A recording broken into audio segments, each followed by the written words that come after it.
పుష్పరాజు తగ్గేదేలే అంటూ డైలాగ్ చెప్తాడు. దేశవ్యాప్తంగా సూపర్ హిట్ అయిన ఈ డైలాగ్ ఎర్రచందనం చుట్టూ తిరుగుతుంది. ఈ డైలాగ్ మాత్రమే కాదు, టోటల్ సినిమా కథ మొత్తం ఎర్రచందనమే. పుష్ప1 సినిమా గుర్తుంటే అందులో టైటిల్స్పై ఎర్రచందనం గొప్పదనం, దానికి ఎందుకంత విలువ అనే విషయాల్ని గ్రాఫిక్స్తో సహా చెప్పారు. ఇప్పుడు ఈ ఎర్రచందనం మరోసారి హాట్ టాపిక్గా మారింది. దీనికి కారణం పుష్ప2 సినిమా దేశవ్యాప్తంగా హిట్ అవ్వడమే.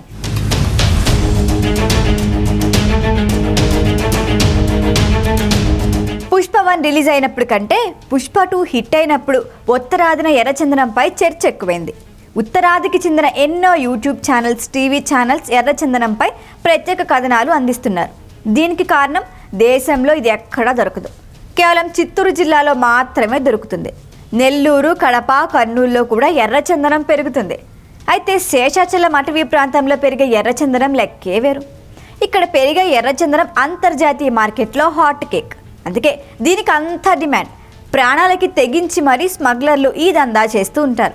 అందుకే దీన్ని స్థానికంగా ఎర్ర బంగారం అని కూడా పిలుస్తుంటారు. ఇంకా చెప్పాలంటే బంగారం కంటే ఎర్రచందనం దుంగ ఖరీదెక్కువ. శేషాచలం అటవీ ప్రాంతంలో త్రికోణాకారంలో ఉన్న ఓ ప్రత్యేకమైన ప్రదేశంలో నాణ్యమైన ఎర్రచందనం పెరుగుతుంది. ఈ ప్రాంతం చిత్తూరు, నెల్లూరు, కడప జిల్లాల్ని కలుపుతుంది. ఇక్కడ నేల స్వభావం ఈ చెట్టు పెరగడానికి ఎంతో అనుకూలం. ఇలాంటి నేల ప్రపంచంలో ఇంకెక్కడా లేదు. యురేనియం, ఐరన్, గ్రాఫైట్, కాల్షియం మిశ్రమాలు ఈ నేలలో ఉన్నాయి. ఇవన్నీ ఈ మొక్క ఎదుగుదలకు సహకరిస్తున్నాయి. మరి ఇలాంటి కాంబినేషన్ నేలను సృష్టించవచ్చు కదా. చాలామంది రైతులు ఆ పని చేశారు కూడా. కానీ నాణ్యమైన ఎర్రచందనం పెంచలేకపోయారు. ప్రకృతి పునఃసృష్టి అసాధ్యం అంటారు రైతులు. అలాంటి కాంబినేషన్ సృష్టించినప్పటికీ అలాంటి వెదర్ కూడా కలిసి రావాలి అని చెబుతారు. అందుకే గ్రేడింగ్ బట్టి చూస్తే చిత్తూరు జిల్లా డీప్ ఫారెస్ట్లో గ్రేడ్ ఏ సరుకు దొరికితే ఇలా కృత్రిమంగా పండించే ఎర్రచందనం గ్రేడ్ సి కిందకి పోతుంది. శేషాచలం అడవుల్లో పెరిగే ఎర్రచందనం 25 ఏళ్ల చేరువకు వస్తుంది. అంటే మంచి మార్కెట్ పలుకుతుందన్నమాట. అదే ఎర్రచందనాన్ని 30 నుంచి 35 ఏళ్ళు పెంచినా రైతులకి మార్కెట్ వాల్యూ రావటం లేదు. ఎందుకు ఈ చెట్టు ఇంతలా స్మగ్లింగ్ అవుతుందో చెప్పడానికి ఇదొక ఉదాహరణ. ఇందుకే ఈ ఎర్రచందనం స్మగ్లింగ్ చేసేది ఎవరో తెలుసా? వీళ్లలో 90% మంది వీరప్పన్ అనుచరులు. అవును, వీరప్పన్ చనిపోయిన తర్వాత వీళ్ళకి పని లేకుండా పోయింది. వీళ్ళంతా ఎర్రచందనం స్మగ్లింగ్ను తమ వృత్తిగా మార్చుకున్నారు. ఆ కొండల్లోనే ఎవ్వరికీ కనిపించకుండా జీవనం సాగిస్తుంటారు. పోలీసుల్ని ముప్పు తిప్పలు పెడుతున్నా ఇలాంటి స్మగ్లర్లు కొండల్లో 30,000 మంది వరకు ఉంటారని ఓ అంచనా. ఈ స్మగ్లింగ్ ఎలా చేస్తారో ఇప్పుడు చూద్దాం. చీకటి పడిన వెంటనే టార్చ్ లైట్లతో అడవిలోకి వెళ్తారు. మంచి ఎర్రచందనం చెట్లు ఎక్కడున్నాయి, వేటిని కొట్టాలి, ఎవరు ఏ చెట్టు కొట్టాలి లాంటివన్నీ చూసుకుంటారు. ప్రతి చెట్టుకు మార్కింగ్ చేసుకుంటారు. ఆ రోజుకు ఆ పని అయిపోతుంది. మరుసటి రోజు వాళ్ళలో వాళ్ళు గ్రూపులుగా విడిపోతారు. ఎవరికి ఏ మార్కింగ్ ఉందో ఆ చెట్టు దగ్గరికి చేరిపోతారు. పని కానిచ్చేస్తున్నారు. కేవలం 2 గంటల్లో చెట్టు నరకటం, కొమ్మలు తీసేయటం, బెరడు చెక్కటం, 5 అడుగుల చొప్పున ముక్కలుగా కట్ చేయటం పూర్తి చేస్తారు. ఇది మొదటి దశ. ఇక్కడి నుంచి 7 దశల్లో స్మగ్లింగ్ జరుగుతుంది. చెట్లు కొట్టే వాళ్ళ పని ఇక్కడితో పూర్తవుతుంది.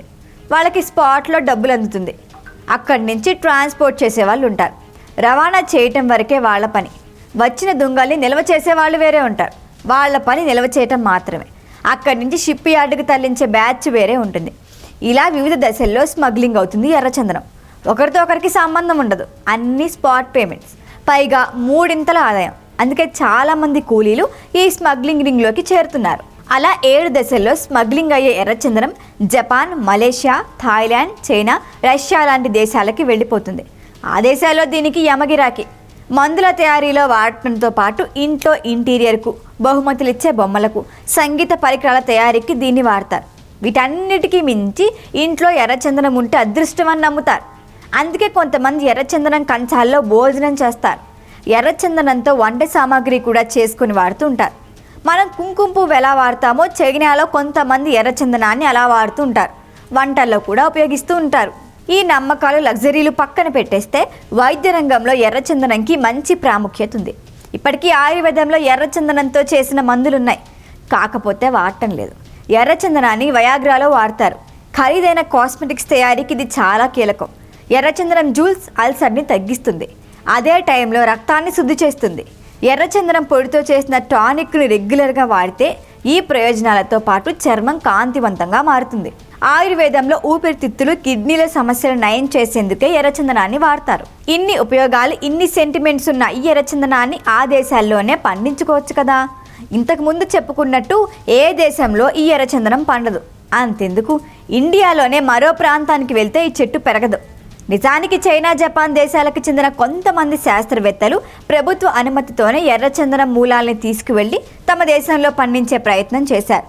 శేషాచలం అడవుల్లో ఉన్న వాతావరణ పరిస్థితుల్ని కూడా గ్రీన్ హౌస్ ద్వారా వాళ్ళు కల్పించారు.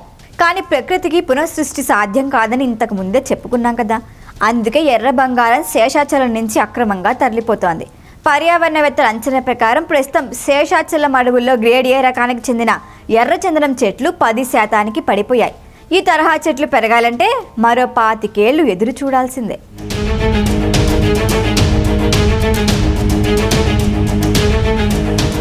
ఈ వీడియో కనుక మీకు నచ్చినట్టయితే లైక్ చేయండి, షేర్ చేయండి, సబ్స్క్రైబ్ చేయండి. అలాగే పక్కనే ఉన్న బెల్ ఐకాన్ని క్లిక్ చేయండి.